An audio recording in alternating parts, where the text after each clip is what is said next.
Hi there crafters, it's Louise with you today. Welcome along to my channel. It's another 3 old 3 new stash busting video.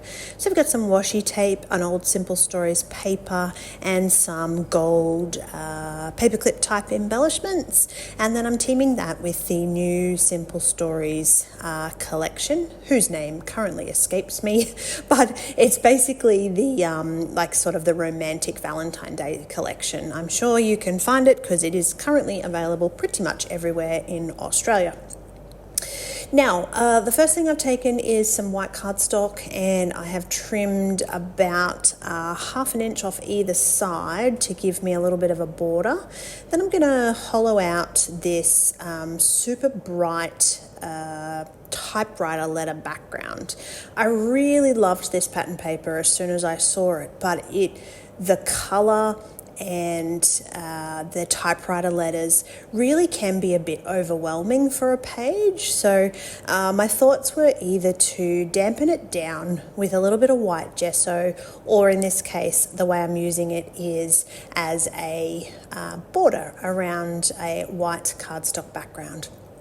Now, I kind of went a bit crazy in terms of the new portion of this video and actually purchased every piece of embellishment packs that went with this particular collection. There's chipboard frames, there's rub-ons, there's 2 packs of ephemera, there's this sort of little packet with cut apart, bigger, larger sort of elements, and then there's a smaller one with lots of little butterflies and the little title card there as well. So yeah, lots to play with in terms of the new portion of today's scrapbook stash busting video.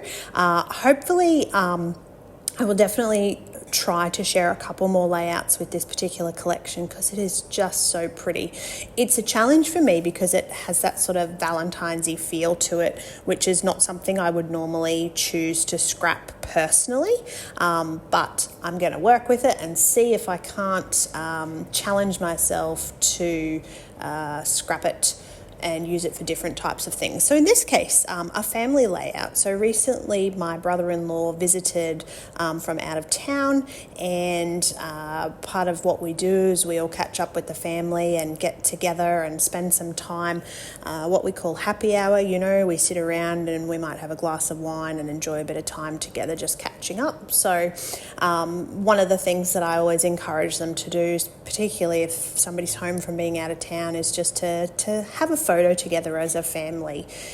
Sometimes, you know, people might complain about my need to take photos all the time, or feel a little bit overwhelmed by the fact that I'm constantly at them to have their photo taken, but one day these will be the only memories that they have. So I try to encourage them to participate in my need for photos. So this is what this was. This was a catch-up day with my husband's family, and yeah, it was the family photo was perfect to use with this. The colours, the pops of embellishments, the little butterflies. You can see that I'm working on a cluster at the bottom here. So I'm not completely happy with my middle element of my layout, but sometimes that's what it takes, is just working through it, choosing different pieces, where they're going to go, how I'm going to use the different elements that come in a collection. So one of my favorite things to do at the moment is this little strip at the bottom. So it's a strip of torn pattern paper layered with the sort of more straight cut kind of paper, but then I've curved the edges up just to give it a little bit of texture. And I don't want them to be completely the same size. I want them to have a little sort of point of difference. But I always knew I was going to mount my photo on that old Simple Stories black paper because I wanted my photo just to stand out a little bit more from the colours and elements that I'm using in this collection. So I've got a pretty white, vibrant background, but I've got that really busy border around the outside as well. And then we've got frames and all kinds of different things going on here. So I definitely still want to use this frame, but I found that the embellishments that I'd chosen and laid out underneath them were overwhelming the photo, so I needed to bring that photo more to the foreground. And so this worked out quite nicely. Now that it's got that black around it, it's a lot easier to see against the layout. But I've also tucked the bottom portion of the layout behind the frame and then the top portion on top of the frame. I still wanted to fill in those little white gaps a little bit. So again, just grabbing another pattern paper and some adhesive, popping them on the back there so that everything is sort of stuck together. Now, I am much more satisfied with this cluster that I've got going on here. So I think that the pattern paper works well, just tucked in behind the photo. It's there, but it doesn't overwhelm the entire layout. It was easy to cover that all up, so that works brilliantly for me. And you still get that texture of the chipboard. Now I stop to think about how I can put some colour behind those clustered elements that I've got. I also had completely forgotten at this stage. I'd gotten overwhelmed by my new items and had not been spending much time with my stash items. So I remembered I had washi tape, which again with the gold, perfect match. I had a little pop of gold in that black old stash busting paper, so that was good. I'm tearing the washi tape down the middle and I'm simply just creating a joined border between the what would you call it, the maroon sort of background border and that white cardstock. So this is a really good way to make the two elements flow into each other. I like the torn washi tape look because it's sort of textured and it creates interest and draws the eye. I'm fairly happy with that border. I think that really enhances the layout. There's nothing worse than sort of having something that you think should enhance the layout and then you put it on there and you go, yeah, I don't like that. It doesn't help at all. It's just purely been put there for the sake of it being put there. But the washi tape in this case was not that. So I was happy with that washi tape. I'm happy with my little clusters. They had just sort of been sitting there loosely, not really held together very much. So I did add some adhesive, a little bit of glue, and stick those down. All right, here I am pulling out another stash item. Who has got distress crayons in their stash that they purchased when they first came out and then hasn't used them for a very long time? I honestly, of all the distress products, crayons were the one that I bought every time they released a new pack or a new colour. I love this, and you can see how I like to use my crayons. I like to just spread it around a little bit behind where I'm going to use it or place it on the page, and then while it's still fresh, you need to get in there just with your dry finger and smudge it. So if you leave it too long, it will kind of dry and not smudge quite as well. But if you want to, you can activate it with water. So I'm also going to do that and then add a little bit of splatter interest around that sort of maroony kind of colour. So the actual colour that I'm using is Tart Cranberry in the Distress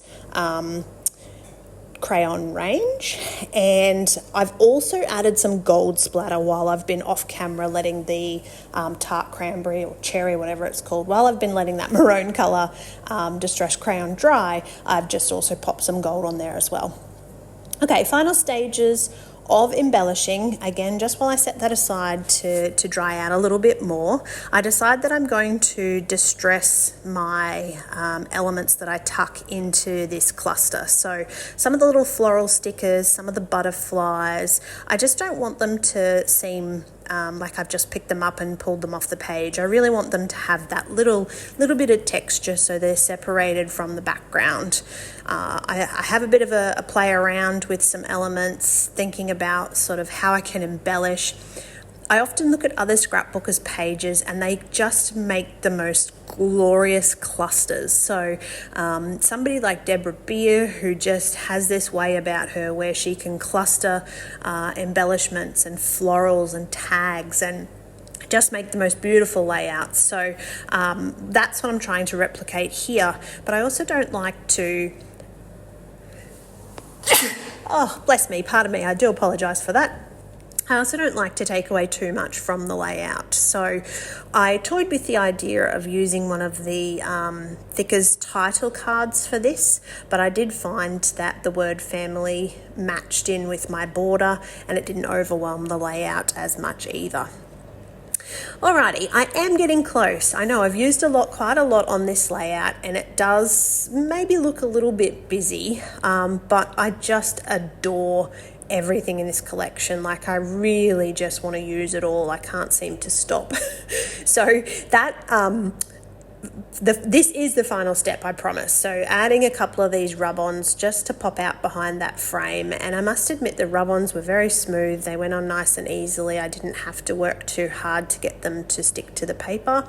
I'm going to adhere everything down, pop another little bit of rub-on down in my bottom cluster, but I definitely adore how this layout turned out. You know, I put it aside to photograph after I'd created it, and I just kept going back and looking at it because it was such a pretty collection.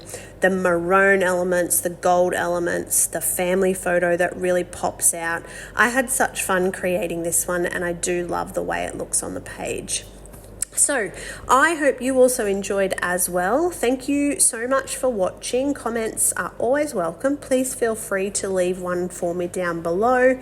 I hope that you are already a subscriber to my channel, but I would love it if you're new here, if you'd click on that little like button and hit subscribe so you see new videos from me. All right, everybody, happy crafting and thanks for visiting.